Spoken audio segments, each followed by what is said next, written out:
Ganga express की शानदार प्रस्तुति।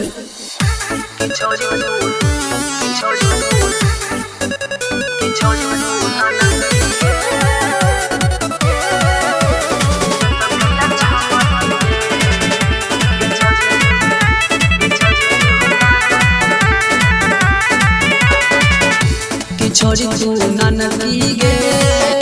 डीजे बगिया छमकी गे छोरी तू नानकी गे कि छोरी तू नानकी गे डीजे पर किया छमकी गे कि छोरी तू नानकी गे 16 के छोजा बानी के ना कहियो रानी माल बड़ा छी नमकीन गे कि छोरी तू नानकी गे डीजे पर किया छमकी गे आ छोरी तू नानकी गे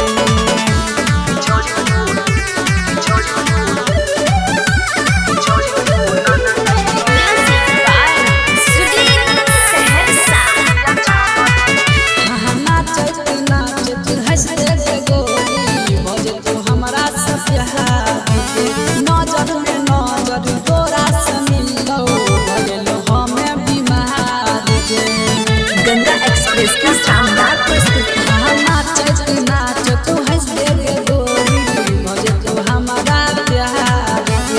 नजर से नजर तोरा से मिलो हम बीमार गे नजर मिला ले नंबर अपन गावे तू माल लागे सब सहज गे छोरी तू नानकी गे डीजे पर किया छमकी गे आ छोरी तू नानकी गे छोरी तू नानकी गे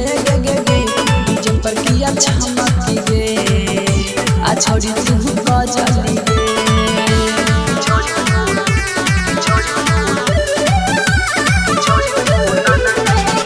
गंगा एक्सप्रेस की शानदार प्रस्तुति।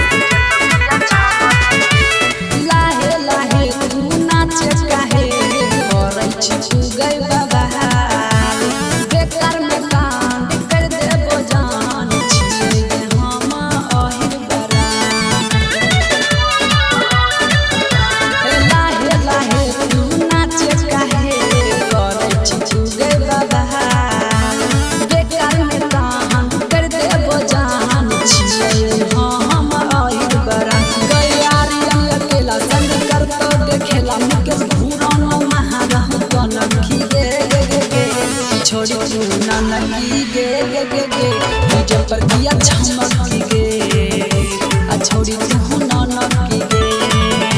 आ छोरी तू नानकी गे डीजे पर किया छमकी गे आ छोरी तू गजली